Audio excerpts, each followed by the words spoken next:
Ladies and gentlemen, welcome back to another episode of Unbettable. It is me and Gare today. It is going to be me and Gare with you for the rest of the week. Mondo is going to be traveling. He is not going to be available, unfortunately, to record with us this week. But Gare, it's going to be you and I taking over this episode, taking over the next episode. How are we feeling today? Big sports weekend. A little bit to talk about here, but how are we feeling today? Dude, I'm excited. This sounds so bad, but I love me and Holmes only episodes, dude, because these are just like so goofy, but they work. And it's always like him and I just figure out a time, bing, bang, boom.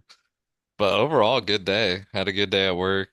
Today was a rest day for the gym, so that was nice. Unfortunately, I feel like Professor X in my chair right now, trying to stand up is a struggle. But overall, we're doing good. Yeah, dude, I wish you had the day off, dude. That sucks that you Oh had to yeah, work, bro. but Yeah. that's all right. We'll push forward now. 4 days left in the week. This day's over. It's all right, Gare. Let's get into some sports. We'll start out with our studs and duds. We always do this after the weekend. I'll let you go first. I want you to give me your stud of the weekend. Yeah, so my stud of the weekend, which is ironically going to lead into Holmes's dud, I'm going to give it to Mr. Draymond Green. When do you think you would ever give a stud to Draymond Green during the season? Never, because usually it's because he's getting suspended. That's really the only reason you're ever talking about him. But this man dropped straight knowledge on TNT last night during the All-Star game. They asked him how he felt about the format, and he said garbage. He said that the fact that there is four teams and the fact that they can only go up to 40 points defeats the purpose. How can you set records when your entire team can only score 40 points? How do you think you can deserve to be called the Kobe MVP of the All-Star game? Compare yourself to somebody that great when you maybe drop 20 in a game, that's like a pickup game because nobody gives a shit. It's Yeah. like I was really surprised that they didn't kind of cut it away from him, but they really gave him his platform. And yeah, I thought that was some real shit, so I'm glad he did it.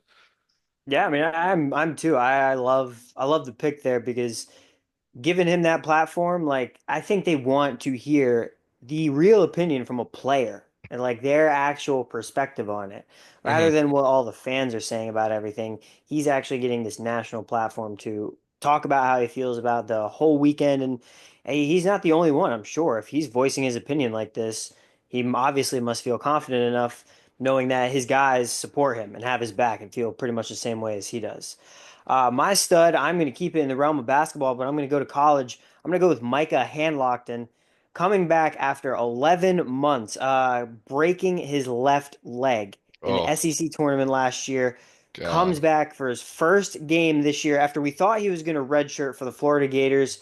He's been healthy, I think, for about a month and a half now. There were rumors of him coming back earlier in the season, but honestly, there wasn't really a need earlier in the season, but with Alex Condon going down with injury about a week ago, Micah Hanlockton stepped up, wanted to get back in the lineup, and honestly looked great. He had only 2 points, 3 rebounds, and 5 assists in his first game back, but his presence was absolutely felt and much, much needed for the team.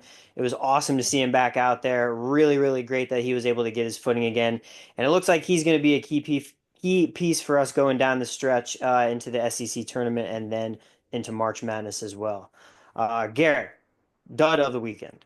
I had to hit him with the about a week ago whenever you said it. But my dud is gonna go to somebody that doesn't really deserve it, but for my eyes, he does. Mr. Scotty Scheffler.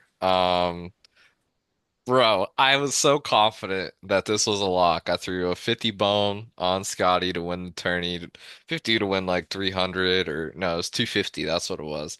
And bro, this man could not he couldn't do anything. He couldn't hit the driver. He was always in the rough. He fluffed a shot on this one hole on Sunday while there was a baby crying in the background that set him back like two on the leaderboard, which was very tough to see. But he lost me money. And, I don't know about you, Holmes, but I don't like that. So yeah. Sorry, Scotty. I mean, dude, I mean, really, like, in all honesty, I think that if Scotty continues to go on the trajectory that he's on, he's going to be in some important conversations. But just for this week, I think he's my dud. Yeah, of course. Nobody likes losing money, Gare, so I'm with you on that. Yeah. There will be, I'm sure, plenty of other chances for him to win you back that money. Oh yeah, yeah. But yeah, my dud. I'm just gonna kind of piggyback off of your stud of the weekend. It's just NBA All-Star Weekend in general. I mean, I guess you can make Adam Silver the dud in this, but I'm Bald not gonna head. lie to you, Gare. I didn't watch much of the weekend at all. Really, all that I watched was the dunk contest because I wanted to see if Mac McClung could three-peat, a dude that comes up just for the dunk contest every single year, gets sent right back down to the G League. I feel so bad for this dude, but he comes up every year during All-Star Weekend and puts on a show in the dunk contest. Jumped over a damn car, pulled a Blake Griffin. I mean, it was incredible to watch that. But other than that, man, everything is so watered down for me. The three-point contest, the skills challenge, even the other contestants in the dunk contest. I mean, you rarely know who some of these guys are. And granted, I'm a very casual NBA fan, but as still being a casual fan, like those guys in the dunk contest, I feel like should be names that you know and want to be able to tune in and watch, or else you're not going to get people like me to want to watch consistently. The storyline this year was Mac McClung. I'm sure that's why a lot of people tuned in for that. But even for the All-Star game in general, the different tournament style things that they're doing and all of these different weird matchups with the rising stars and the OGs. I mean, it's they're trying to do too much in my opinion, and they're turning it into a product that is seemingly in my eyes becoming unwatchable. It's not fun to be able to consume anymore. It's not anything that I look forward to watching anymore. So, unfortunately, that is my dud of the weekend. Yeah, I mean, there's a lot to be said. I mean, it just really comes down to like the NBA when you're watching a regular season game. It gets boring Mhm. sometimes, right? And they decide to spice it up with the in-season tournament, which I think was great. I think that offering a monetary compensation for their play is good, but like the All-Star games is just like it's not the Pro Bowl, right? And the NBA kind of needs to realize that. Like this is not like where you can just throw like a bunch of randoms up on a stage and be like, watch this guy do this. It's not a circus either. Like, and then you Mhm. have like the players cheesing the skills contest. Like, what is that, bro? Why are you Yeah. cheating? Like, shout out Tyler Hero, I guess, for winning the threes. Like, that's like the most valid contest I think there is, Yeah. as of now. But yeah, they need to tighten it up or else it's gonna be bad. It I used to agree be with you. Of heated. It used to be a heated competition. Now it's just like bullshit. But the course West it is did. too strong. The West is too strong. So Maybe if they can get back to like a USA versus the world format, maybe it would be better. I don't know, but that'd it's be it's in fire. shambles right now. Let's Yeah. move to some actual exciting basketball. College basketball was on fire this weekend. A ton of different ranked matchups that I kind of want to just give the results in and Garrett, maybe get your thoughts on any of these matchups. And then obviously how well Florida did against South Carolina on Saturday. Auburn gets a massive win in the first one versus two matchup in the history of SEC basketball. Auburn with a 94 to 85 win in Tuscaloosa. Duke puts up 100 points, 106 to 70 against Stanford, a massive win for number three ranked Duke. Number six ranked Houston won a great defensive battle against number 13 ranked Arizona, 62 to 58. Wisconsin pulled out a very, very nice and impressive 10-point win over seventh ranked Purdue. Wisconsin ranked 16, so a nice upset win for them on the road there. And then Iowa State puts up a great performance as well. A feisty Cincinnati team, they put up 81 points in an 11-point win over Cincinnati. And Mississippi State, after a couple rough losses, they haven't really been playing that well. They looked really good on the road at their rival Ole Miss, 19th ranked Ole Miss. They get a win 81 to 71. Garrett, anything stand out to you here? A couple things that you didn't necessarily touch on, which you basically touched on everything, so it's gonna be hard. But Let's As do of it. today, what is today? February 17th, 2025. Gators basketball is number two in the nation. Yes, sir. Shout out to the boys up there in Gainesville getting that shit done. And number two, I'm gonna quickly pan it over to the world of college women's basketball to shout out the Lady Gators with a massive buzzer beater to beat. I want to say it was Mississippi State, I think I Yeah, saw. I And think that so. was fire. So good on them. But that's really all I have for college basketball. Yeah, man, that's awesome. Shout out for the Gators women's basketball. I saw that on Twitter. That was amazing. Really, I don't have too much either. It was just great to be able to watch all these games, kind of see a lot of the parity in this league as well, because some of the ranked teams like Kansas, Kentucky, we touched on Purdue going down. This is a crazy year, and it's really, really exciting to watch a lot of these teams battle it out week to week, especially in the SEC, where we think. There's been a lot of talk. Jay Billis has even said it, I think, on TV. The SEC tournament could be a harder one to win than the actual NCAA tournament in March. It's going to be a war. It's going to be really exciting to see. Florida getting a great 88-67 win over South Carolina helps project us up to that number two spot in the AP rankings. I mean, this was a fantastic performance from everybody in the lineup. Denzel Aberdeen had an amazing night with 22 points. That dude could not miss seemingly from three.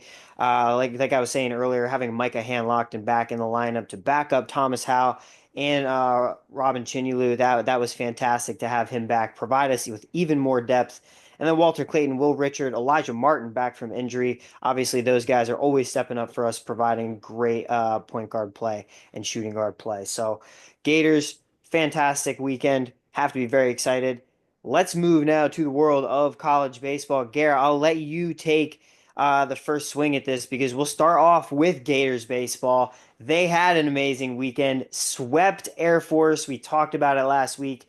This is what we needed to do this weekend to start off hot. Pitching, hitting, everything looked great. I'll go in a little bit more depth, but I want to get your thoughts on how we looked this weekend. Great, dude. We talked about it last week on the pod that if it wasn't a sweep, it wasn't a success, and we Mhm. got the success. It was a clean sweep. I mean, there were a couple moments in which Air Force was in contention. I'm not gonna lie, like, middle of the game, they're up 5-4, but then we come back and beat the shit out of them 11-5. We cranked them boys. And one thing that I think that a lot of us were nervous about was pitching. Yes. And what I'll say about it is overall, I thought it was solid. And what I will say is Luke McNeely coming out did his thing, bro. I mean, you can't be mad at the kid. Compared to Mhm. what he had going on last year to now, like as soon as he stepped on the mound, they're talking about his ERA immediately without even like giving him any backstory. They're like, oh yeah, last Exactly. year he had like a 7 ERA. Like, and it's like, damn, bro, like come on. And he went Mhm. out there and he did his thing, bro. And you can't hate on him. So good on everybody. I mean, I think we looked good. We were smacking the ball even in the wind. I mean, it makes me miss being in Gainesville, honestly, because that's Mhm. really my favorite pastime is sitting out in those berms. But yeah, bro, we killed it. Of course, we did. Like you said, the pitching, that was the one thing we were really worried about coming into the weekend. All three of our starting pitchers set career highs in strikeouts. Liam Peterson had 11. Jake Clemente gets one of his first starts as a Gator and pitches 8 Ks. He looked really good after struggling early. And then Pierce Capola, 12 Ks in 5 innings. I mean, he was dominant, gives up no hits. And then two amazing hitting performances of the weekend. Brody Donay. He hit 3 bombs over the weekend. He had a 5 for 7 day on Saturday in the doubleheader that they played. And Hayden Yost plays in both games of the doubleheader on Saturday. Goes 6 for 9, 3 doubles, 3 runs scored, 3 runs batted in, and 4 stolen bases. I mean, have a damn day, kid. He looked really damn good and has probably played his way into the lineup going forward. Just a quick recap of the 6 plays that I put out there that we had. What was it on Friday? We went 3-3. The Stetson dub over UConn was fantastic. That plus money, That plus was a 130 crazy play. game. That was It a was crazy game. crazy. It was awesome. Watching that at work was That's fantastic. all, yeah. Yeah, I mean, I know you saw that dude. A crazy 5th inning. They dropped a 5 run lead to UConn. I thought, oh my God, no, here Yeah. it is, dude. They're Yeah. giving it I was away. like, oh damn. I was like, Yeah, that was bad. That was Yeah, it bad. was looking unfortunate. They come back in the seventh and the eighth inning. They had amazing two-out offense throughout the entire game, and honestly, all weekend they looked great. They beat Penn State. They beat Mizzou. They looked like a very impressive mid-major team. Just like we talked about on Friday, they're going to be a really good one to watch.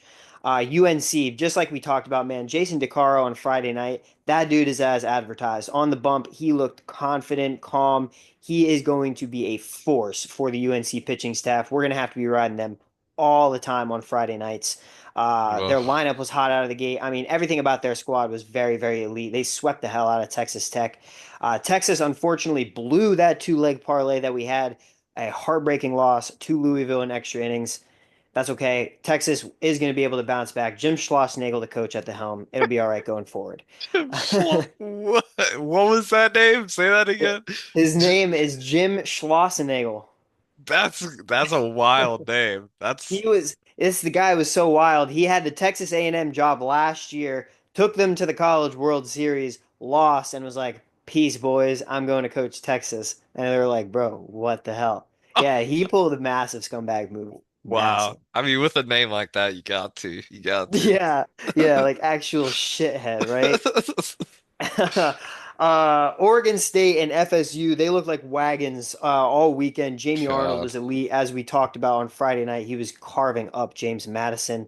Duke fucked up that three-leg parlay on Friday night. They lost to a feisty Cincinnati team that actually looked really, really good against Duke all weekend. Duke, hopefully they'll be able to bounce back from this, but man, that was a tough weekend for them to get out and start out with. TCU and Arizona State, they were able to get a good parlay win for us. TCU clutched up really late for us in San Diego, but then got it cooking all weekend and pretty much swept the hell out of them in four games, I believe. And then ASU, they battled really, really hard. That Ohio State team that they played in the Big Ten is going to be a force. Really, really underrated and talented team. Ben Jacobs, he had a first rough start for Arizona State on Friday nights, but expect this guy to bounce back nicely all season. He's going to be somebody that we're going to be looking to back a lot. And then Oklahoma State, Clemson, that over got there for us pretty easily. Both teams, like we talked about, kept that great offensive display going in the first game of the season, building on the momentum they had from the regional and the super regional from last year.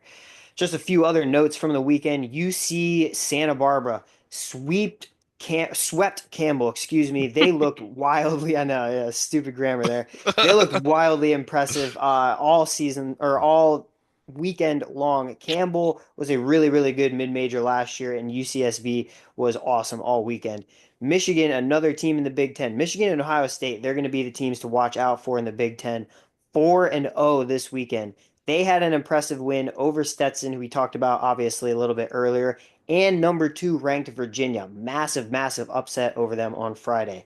A couple other teams that just looked really good. Coastal Carolina, Florida State, TCU, UC Irvine, Nebraska. All these teams looked really, really good against some good competition over the weekend. So that's all we have. I don't have any plays yet for tomorrow, but I will be putting out a graphic tomorrow earlier in the day so that all the plays are going to be up. Hopefully, you're going to be able to get them on before all the plays happen for the midweek games that we got going on Tuesday. I don't believe any of the lines are even out yet on Hard Rock. They normally come out like the day of. So I'll be jumping on those, putting out all the plays that we have. And that I think that'll be it. Garrett, do you have anything else that we should wrap up this pod with? Hard Rock, fix your shit, dude. Honestly, this past weekend, trying to live bet games was the worst time ever. I couldn't even like live bet the Gators when they were down by one to Air Force, and that really blew me. Yeah, So fix your shit, bro. yeah, I will Please. say with college baseball, that live betting, they are not quick enough and good enough at keeping that updated. No. It's hard enough just to be able to get these money lines and get spreads and over unders. I mean, a lot of times they just throw money lines up there. And you're not even gonna get a lot of the game. So if you are able to snipe anything live, definitely get there. But absolutely hard rock. Fix your shit. We're trying to bet live on college baseball. God Yeah, I'm damn it. trying to donate, bro. Take my money. Come on, take Yeah, take my money. There you go. it. Take my money. All right, before I just absolutely lose all ability to speak, we're gonna sign off, Garrett. We're gonna be back for another episode. I'm pretty sure for the Thursday episode we're gonna drop. We'll record on Wednesday and drop on Thursday. We'll have all of the weekend plays that we're going to be looking at for college basketball, college baseball, anything that we're looking into. But for my man here, Gare, I am Holmes. If you enjoyed this episode, please like, subscribe, rate, do all the good shit, and we'll see you on the next episode. Peace. Awkward.